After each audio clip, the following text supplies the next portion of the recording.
Xin chào các em quay trở lại với kênh Mắt To Mắt Nhỏ. Hôm nay chị sẽ hướng dẫn các em làm một em sushi như thế này, dưa hấu nha. Cái đầu tiên thì mình sẽ chuẩn bị giấy nè.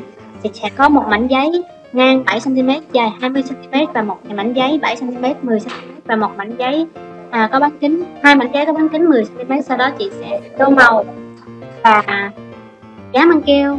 Chị sẽ tô màu hai mảnh hình chữ nhật, đó là một màu xanh và một màu đỏ. Thì sau đó sẽ cắt ra và dán nó lại với nhau. Thì cái dáng này nó hơi khó một chút nên chị sẽ quay kỹ xuống này cho các em xem.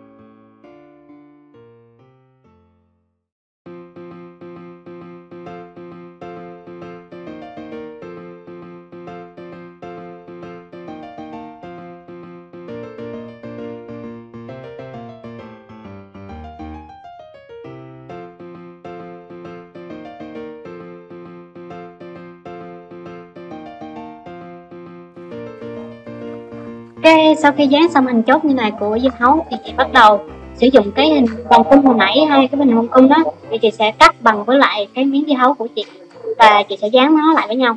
Chị dán mặt sau trước nha. Sau khi dán mặt sau thì chị chừa cái lỗ như thế này và chị bỏ bông vào.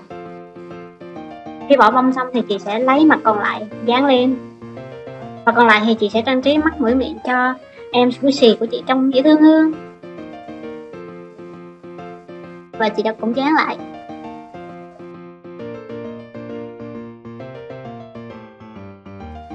Đây là sản phẩm của chị nè.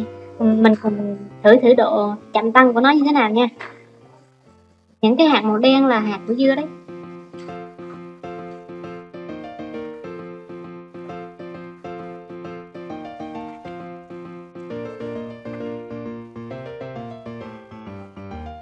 Cũng khá là chậm tăng ha.